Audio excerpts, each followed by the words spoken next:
Good morning. How are you guys? Happy April 22nd. Forgot my glasses, so first. Hope you guys had a wonderful evening or morning, depending on where you are in the world. I wanted, for those of you guys again who this is your first time, the purpose of this is to educate as well as entertain. So I'm going to be covering different topics daily. On Monday, I went through two different colors, natural and covered blush. I went over how they pick up, how they set down, actually did an ombre with both of them. And then yesterday, I filed it through, discussed everything, so that you guys understand. Today, what I'm going to do is cover a few topics that were actually brought up. So one of the topics was, how do you know how much to file before you get down to the natural nail? Someone said, I'm afraid that I'm basically filing too much, and I'm afraid that I'm going to burn my client. Okay, so we'll definitely cover that. Another thing is how to remove lifting. This is really important because you're going to have to know how to do the first thing, right? How to file away the product so that you don't burn your client around the cuticle area.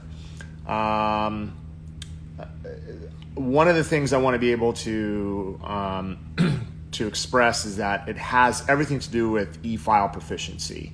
And if you understand how to use your electric file properly, then you're not going to burn your client. But again, it takes practice. Now, one thing I want to be able to preach, especially to all the beginners that are out there, in order for you to really get an understanding, you should file on yourself, right? So if you put a nail on your own finger, and as you're starting to file away, you're going to know whether the product is getting, or the bit is getting hot, right? The best way for you to practice is not just on the trainer, but it's also practicing on yourself. You don't need to go all the way down to the natural nail. It's not necessary. I'm going to explain to you right now how it's going to work, and you're going to see. Okay, so let's go ahead and switch out. I've put on a couple of nails that I've done throughout the week. Last Friday, I went ahead and I did this nail. This nail was built out with, I forgot what color. I think I used cover pink, and I mixed. All the product underneath is glitter, and then I went ahead and did the design on top. And then this was the nail that I did yesterday that was actually faded with cover blush over natural. So I'm going to be able to show you guys what this looks like underneath, right? Because they say this is a design, and then you want to be able to take this down. Okay, so I'm going to be working with my electric file when I'm doing this. You can work with the safety bit, which I'm going to be working with, or you could be working with the tornado bit. I think we're out of stock of these right now. They should be back by May. One of the things you have to understand, for all of you that are right-handed, you have to be able to work in forward, right? You have to work in forward. If you're left-handed, you have to work in reverse, right? So lefties are going to be working in reverse, righties are going to be working in forward.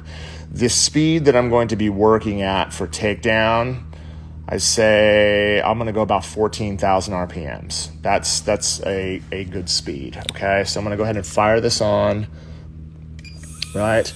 And one of the things you have to remember, if I'm trying to take down color from the surface, you have to remember that, let me go ahead and shut this off just for a sec. You have to remember that when I am working in one direction, right, I'm not going like this. I'm not going side to side. If you go side to side, the barrel has a tendency to slip around the edge. So again, at this speed, you can see if I set it right here, it's going to kick. Right? If I set it right here, it's going to kick. I don't want it to kick. I really want you to understand that if you're pulling towards yourself, right? Like if I start from the center and I pull towards myself, you see that? The barrel is not going to kick. If I was to hold the barrel like this and use zone 3, so let me go ahead and break this down. This is the barrel, right? That is the barrel, okay? I'm going to break this down into zones. Zone 1, zone 2, zone 3, right? So if I am filing in one direction with my bit, right, with my bit, if I'm using zone 3 and I'm coming in this direction here, this way, I could take down all of the excess through here without having to worry about the bit skipping, okay? So how much pressure do I need at 14,000 RPMs? You're going to notice that, again, 1, 2, 3, you could see the color starting to come off, right? I don't need to, you can see the pressure. If I'm pulling in one direction, right, I can start to remove all the color. You see that? So I'm working in one direction. Now, another thing is, take a look at my hand position. See my hand position? How I'm like this, I'm over the top. I'm not holding it like this, right? If I'm holding it like this, the problem is that I have a lot of pressure here, right? You can see me flex my hand.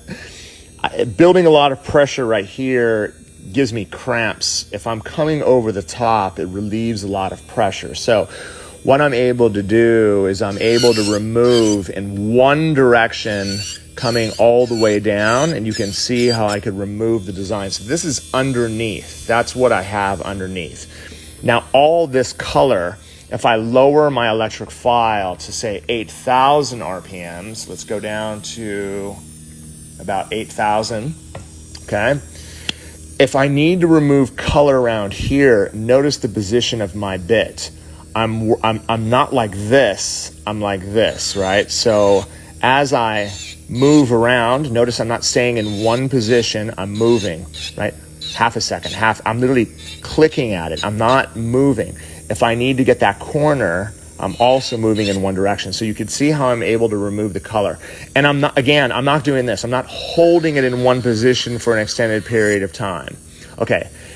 The color is off, right? So you could see the method to the madness when I'm actually taking this off. I'm not going like this. This is not how, if you go like this is what ends up happening. The barrel spins around the nail. If you focus in one direction, the barrel is never going to slip off. Okay, now here's the thing.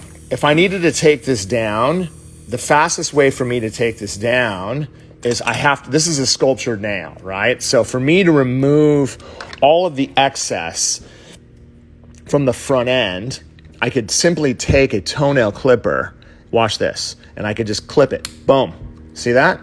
Literally just snaps off. Same thing on the other side. I could clip that right off.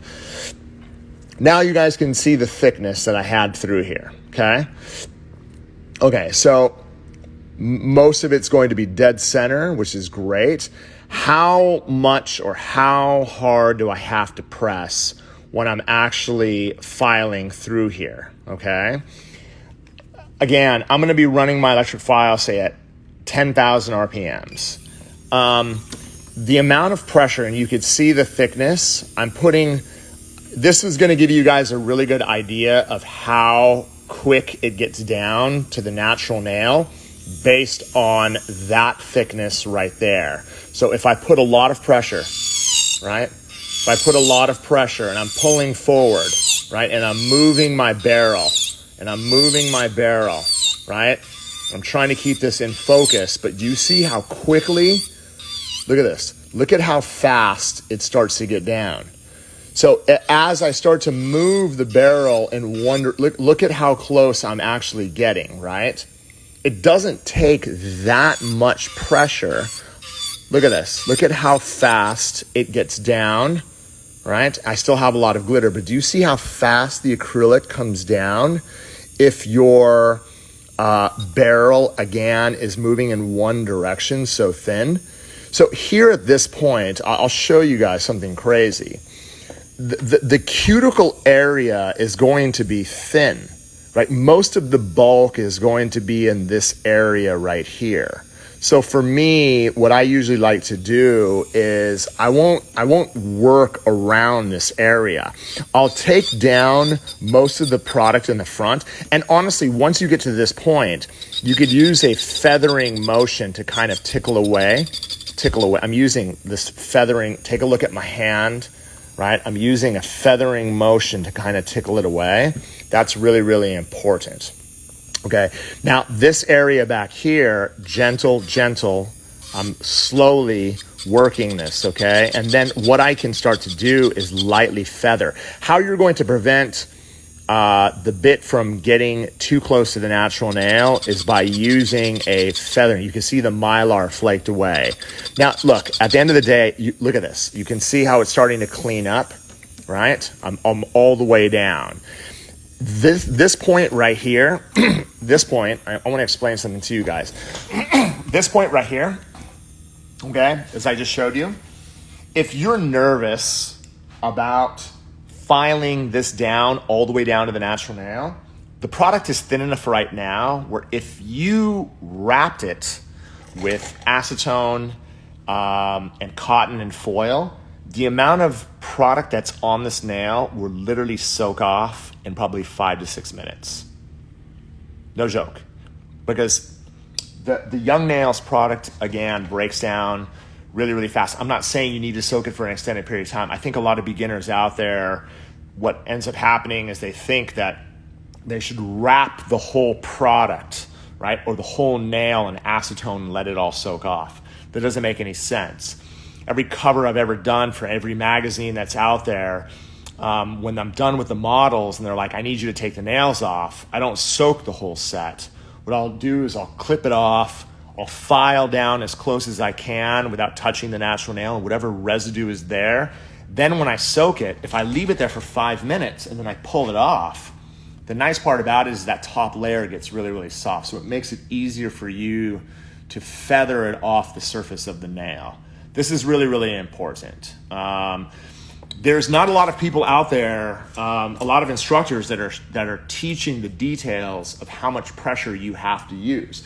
Let me explain to you how it applies to a nail that's lifted, okay? So check this out. Let me go ahead and clean this up, and we'll continue with the course. If you set yourself up with nails that you've built, and again, they don't have to be perfect. You clip them off and then you focus on the front end of the nail. So like, remember, if I was filing this, right? It's easier for me if I clip off the tip, boom. Then I focus on the front. And what I mean by the front is this. Like if this is the nail, excuse me. This is the nail, and I clip off the tip. Boom, gone. Then I focus my removal on this lower section, and I'm pulling in one direction. I'm thinning it down. So again, with let's assume that this is the barrel. Let's say this is the barrel, right? This is your barrel, and I'm zone 3, zone 2, zone 1, zone 3, zone 2, zone 1, zone 3, zone 2, zone 1, all the way through. I'm not doing side to side. I'm keeping it in one direction. So if you're focusing on this front end, it's going to be really, really easy to see you get close. Then all you have to do is when you get close enough is match this back area to the thinness that you took down this area. Don't try to do everything at once. If you try to do everything at once, sometimes you end up putting way too much pressure in one side and you end up putting pits, or you go through the nail and then you don't have really a guide that you want to be able to work with. This is going to help all of you guys out there, especially for those of you guys that are learning. Now, let's assume that you have the customer comes back and they have a lift. So I'm going to go ahead and just draw this in, right? they have lifting right through here, right? So this area that I've kind of marked out is the lifted area. Excuse the the marker that I got on the skin. Okay, so I'll go ahead and draw this out as well. So if this again is the cuticle area, right, and your lift is right here, in order for you to remove the lift without doing any damage to the natural nail, you have to cut behind the lifted area. So what we have to do is we have to make sure that we position our bit so that we can basically perforate it, right? That's what you want to be able to do. If you're looking at the side profile, like let's assume that this was the nail and like this is the back end, right? This part right here is that back end, and you have a lift. You have a lift right here.